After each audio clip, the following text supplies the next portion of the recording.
원희룡 전 의원이 새누리당의 제주도지사 후보로 선출됐습니다. 원희룡 후보는 선거혁명을 통해 진정한 통합을 이루겠다고 밝혔습니다. 중앙당의 경선 방식에 반발해 공식 활동을 중단해온 새정치민주연합의 김우남 의원이 후보 경선에 참여하기로 했습니다. 성산 일출봉을 찾는 관광객이 급증하고 있지만 주차장이 비좁아 주변 지역이 주차난과 차량 정체로 몸살을 앓고 있습니다. 제주시 노형동 드림타워가 조성되면 일조권이 침해되고 경관 훼손 우려가 높다는 시뮬레이션 결과가 나왔습니다.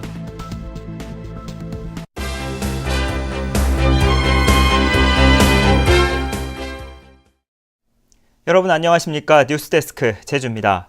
새누리당 제주도지사 후보 경선에서 원희룡 전 의원이 선출됐습니다.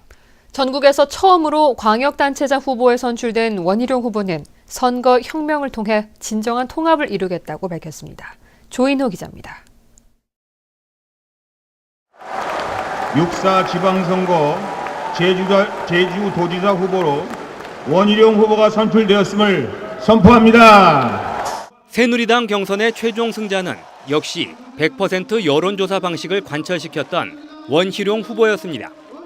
원희룡 후보는 지난 9일부터 이틀 동안 실시된 제주도민 3,000명 여론조사에서 69.3%의 지지를 얻어 19%를 얻은 김방훈 후보와 11.7%를 얻은 김경택 후보를 여유있게 눌렀습니다. 원희룡 후보는 불법 자금 수수와 네거티브 선거운동, 공무원 줄 세우기와 괜당의 장벽을 없애 선거혁명과 진정한 통합을 이루겠다고 밝혔습니다. 제주도를 통해서 대한민국의 미래를 열어나가는 그러한 지도자가 대한민국의 지도자도 될 수 있다는 그러한 꿈을 도민 여러분과 함께 더 크게, 더 강하게, 더 뜨겁게 꿀 것을 약속드리겠습니다. 전국 17개 광역시도 가운데 처음으로 열린 새누리당의 제주도지사 후보 선출 대회에는 중앙당 지도부도 참석해 지방선거 승리를 다짐했습니다. 제주도민들이 전 세계 어느 것보다도 자랑스럽게 그리고 부유하게 그리고 행복하게 살 수 있는 길을 열어줄 우리의 지도자라고 저는 확신합니다, 여러분. 원희룡 후보는 조만간 선거대책본부를 꾸린 뒤 오는 26일 선거사무소 개소식을 열어 본격적인 본선 준비에 나설 예정입니다. 하지만 최대 경쟁자였던 우금민 지사가 경선에 불참하면서 흥행에 실패한 데다 아직도 만만치 않은 당내 반발부터 풀어야 하는 과제를 안게 됐습니다. MBC 뉴스 조인호입니다. 새정치민주연합은 제주도지사 후보 경선 방식을 국민 참여 경선으로 치르는 방안을 검토하고 있습니다. 공식 활동을 중단해온 김우남 의원은 후보 경선에 참여하겠다고 밝혔습니다. 현재훈 기자가 보도합니다. 새정치민주연합 제주도당은 공론조사와 여론조사를 혼합한 기존의 방식 대신 고이범, 김우남, 신구범 세 후보가 합의한 국민참여 방식으로 제주도지사 후보를 결정해 줄 것을 중앙당에 공식 요청했습니다.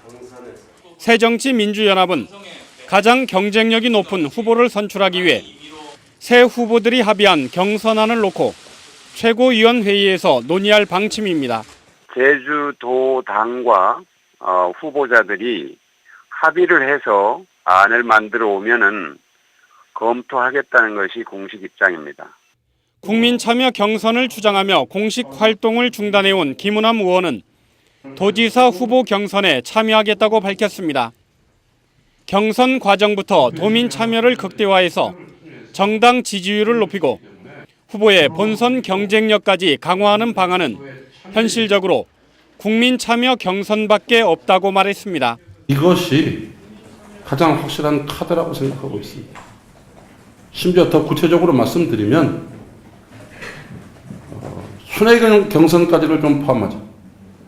소위 서귀포 지역에서 한 번 하고 제주 지역에서 한 번 하면 새정치연합의 도지사 후보 경선이 국민 참여 경선으로 치러질 경우 선거인단 규모가 크게 늘어날 것으로 보여 도지사 선거 판도를 바꾸는 변수로 작용할 수 있을지 주목됩니다. MBC 뉴스 현재훈입니다. 제주시 노형동 드림타워가 조성되면 주변 900여 미터 일대까지 일초권을 침해할 것으로 예측됐습니다.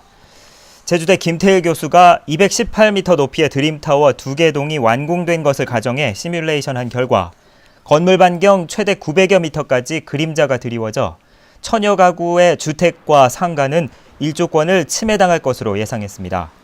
또 바다에서 봤을 때 드림타워가 오름과 한라산 능선을 가려 경관 훼손 우려도 높다고 지적했습니다.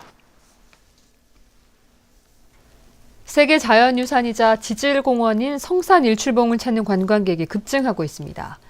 하지만 주차장이 비좁아 성산 일출봉 일대는 매일 주차난과 차량 정체로 몸살을 앓고 있습니다. 김찬년 기자입니다. 성산 일출봉으로 가는 마을 진입로. 전세 버스들이 꼬리에 꼬리를 뭅니다. 주차장까지 1km 거리인 도로는 주차장으로 변했고 관광객들은 아예 전세버스에서 내려 걸어갑니다. 시외버스는 전세버스 사이에 갇혀 옴짝달싹 못합니다.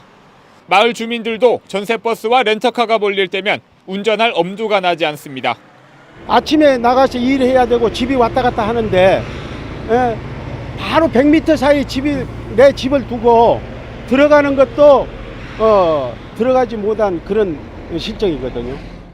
하루 평균 성산 일출봉을 찾는 관광객은 13만 명. 승용차와 전세버스 등 1000대가 넘는 차량이 몰리고 있지만 주차장은 고작 217면에 불과합니다. 사정이 이렇다 보니 매일 주차 전쟁에 차량 정체가 벌어지고 있는 겁니다. 주차장에 들어가서 세울 수가 없으니까 가는 길에 30분, 1시간 걸리면 일출봉 올라갔다 오는 시간이 약 40-50분이면 끝나는데 제주도는 일출봉 근처에 500대 주차 규모의 교량형 주차장을 건설할 계획이지만 빨라야 2017년에 준공됩니다. 관광객이 급증하면서 지역 경제에는 큰 호재인데도 행정적인 지원이 뒷받침되지 않으면서 부작용만 속출하고 있습니다. MBC 뉴스 김찬년입니다. 제주도는 중증 열성 혈소판 감소 증후군을 옮기는 작은 소 참진드기를 조사한 결과 야산과 목장 등은 물론 해발 1100m까지 서식하는 것으로 확인됐다고 밝혔습니다. 특히 날씨가 따뜻해지면서 진드기 활동이 활발해져 야외에서 진드기에 물리지 않도록 하고 외출 후에는 깨끗이 씻는 등 예방 수칙을 지켜줄 것을 당부했습니다. 제주에서는 지난해 6명이 작은 소 참진드기에 물려 중증 열성 혈소판 감소 증후군에 감염됐고 이 가운데 4명이 숨졌습니다. 오늘도 따뜻한 봄 기운이 완연한 날씨였습니다. 하지만 대기는 무척 건조했는데요. 다행히 주말 동안 비가 내리면서 건조함이 조금 해소되겠습니다. 이번 주말과 휴일의 날씨를 송현희 기상캐스터가 전해드립니다. 네, 주말인 내일은 건조함을 달래줄 비 소식이 있습니다. 대부분 흐린 가운데 밤부터 비가 시작되겠는데요. 예상되는 비 양은 5에서 20mm가량이고요. 본격적인 비가 시작되기 전에도 빗방울이 떨어지는 곳이 있겠습니다. 이 비는 모레 오후까지 이어진 뒤 점차 그치겠고요. 낮 기온은 16도에서 17도로 평년 기온을 약간 밑돌겠습니다. 다음은 자산 지역별 날씨입니다. 내일은 종일 흐린 가운데 북부 지역의 아침 기온 오늘보다 2도가량 높겠는데요. 하지만 낮에는 오늘보다 조금 낮은 기온을 보이겠습니다. 서부 지역의 아침 기온 13도에서 15도, 낮 기온은 17도에서 19도가 예상됩니다. 네, 남부 지역은 아침에는 평년 기온을 5도가량 웃돌겠지만 낮부터는 점차 평년 수준의 기온을 유지하겠고요. 동부 지역의 기온 13도로 출발해서 낮 기온은 17도까지 오르겠습니다. 청판악의 기온 9도 예상되고요. 내일 비가 내리기 전까지는 산불이 나지 않도록 불씨 관리 철저히 하셔야겠습니다. 섬 지역의 아침 기온 13도에서 15도, 낮 기온은 17도에서 19도를 보이겠습니다. 네, 해상에는 짙은 안개가 끼는 곳이 있겠고 남쪽 먼바다를 중심으로는 물결도 약간 높게 일겠습니다. 이번 주말과 휴일 비가 내리면서 라운딩하는데 조금 지장이 있겠습니다. 네, 다음 주에는 맑고 따뜻한 날씨가 이어지다 주 후반에는 비 소식이 있습니다. 날씨였습니다. 새정치민주연합 추미애 의원은 오늘 제주 4.3 전국화 심포지엄에 참석해 최근 정홍원 국무총리가 4.3 희생자를 재검증하겠다고 국회에서 답변한 것은 좌우 대립에 갇힌 채 무지를 드러낸 것이라고 말했습니다. 추미애 의원은 4.3 특별법은 무엇이 진실인지 강요하는 법이 아니라 같이 발굴해보자는 법이며 절차에 의해 전문가들이 참여해 증거를 찾아냈다며 이제 와서 검증하자는 것은 국가가 하는 일에 시비를 거는 것이라고 주장했습니다. 제주도 보건환경연구원이 도심 도로변과 공업단지, 야산에서 쑥과 냉이, 달래 등 봄나물 37가지를 채취해 조사한 결과 도로변과 공업단지 주변 봄나물에서 1kg당 평균 0.1 마이크로그램의 납성분이 검출됐다고 밝혔습니다. 또 카드뮴은 평균 0.02 마이크로그램이 검출됐지만 모두 허용 기준치를 초과하지는 않았습니다. 보건환경연구원은 중금속의 경우 씻거나 삶더라도 제거되지 않기 때문에 도심지 주변에서는 봄나물을 채취하지 말아달라고 당부했습니다. 저체중 신생아를 위한 인큐베이터가 제주 시내병원에 집중된 것으로 나타났습니다. 제주 참여환경연대가 도내 병의원 인큐베이터 보유 현황에 대한 정보 공개를 청구한 결과 제주도 내 인큐베이터 43개 가운데 40개가 제주 시내 병원에 설치됐고 서귀포 지역에는 3개만 운영되고 있습니다. 또 도내에는 신생아 집중치료실이 부족하고 어린이 병원이 없어 장애 어린이들이 치료를 받기 위해 다른 지역으로 갈 수밖에 없는 상황이라고 지적했습니다. 제주대 교육대학 학생들은 오늘 오후 제주시 동문로터리에서 집회를 열고 정부의 시간선택제 교사제도 도입 철회를 요구했습니다. 또 중앙로를 거쳐 제주시청까지 가두행진을 벌이며 시간선택제 교사 도입으로 교직사회의 분열과 갈등이 심화돼 학생들이 피해를 보고 비정규직만 양산하는 결과를 낳게 된다며 홍보전을 벌였습니다. 오늘 새벽 5시쯤 제주시 연동 모 오피스텔 1층 미용실에서 불이 나 내부와 집기 등을 태워 소방서 추산 1,200여만 원의 재산 피해를 냈습니다. 이 불로 인명피해는 없었지만 주민 70여 명이 대피하는 소동이 벌어졌습니다. 경찰과 소방당국은 천정에서 불이 시작된 것으로 보고 정확한 화재 원인을 조사하고 있습니다.